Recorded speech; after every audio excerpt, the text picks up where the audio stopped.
ഊണിൽ follow ചെയ്യണം, ഉറക്കത്തിൽ follow ചെയ്യണം, മുണ്ടുടുക്കുമ്പോൾ ഫോളോ ചെയ്യണം. വേണ്ടേ? മുണ്ടുടുക്കുന്നതിന് റസൂലുള്ളാഹിയുടെ നിർദ്ദേശമില്ലേ? ഇല്ലേ? എത്ര താഴാമുണ്ട്, എത്ര താഴാമുണ്ട്? കണങ്കാലിൻ്റെ താഴാമോ? നിർദ്ദേശമില്ലേ? ഉടുപ്പിലും നടപ്പിലും വെടുപ്പിലും അതിലൊന്നും റസൂലുള്ള ഇല്ല. റസൂലുള്ള ആരാധനാ കൽപ്പനകളിലേ ഉള്ളൂ. ആര് പഠിപ്പിച്ചു നിന്നെ ഈ ഇസ്ലാം? അവിടെയാണ് ഈ ഉമ്മത്തിന് പതറിയത്.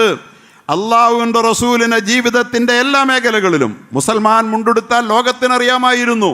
അള്ളാഹുവിൻ്റെ റസൂലിനെ പിൻപറ്റമായിരുന്ന നല്ല കാലത്ത് ഒരു മുസൽമാൻ മുണ്ടെടുത്താൽ, രാഷ്ട്രീയത്തിലെ മുസൽമാൻ മുണ്ടെടുത്താൽ അവൻ്റെ കണങ്കാലിൻ്റെ താഴെ പോകില്ലായിരുന്നു. മന്ത്രി മുണ്ടെടുത്താൽ കണങ്കാലിൻ്റെ താഴെ പോകില്ലായിരുന്നു. ഇന്നോ കണങ്കാലിൻ്റെ താഴെ പോകാതെ മുണ്ടെടുക്കുന്ന അക്കാര്യത്തിൽ നിർബന്ധമുള്ള എത്ര മുസ്ലിമുണ്ട് ഇവിടെ?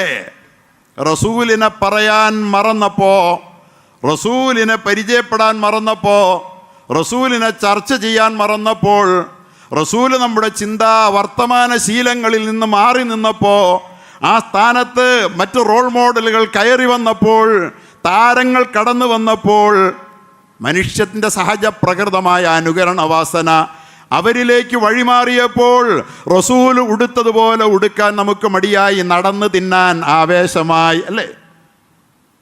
തീറ്റ ഇബാദത്താകേണ്ട മുസൽമാൻ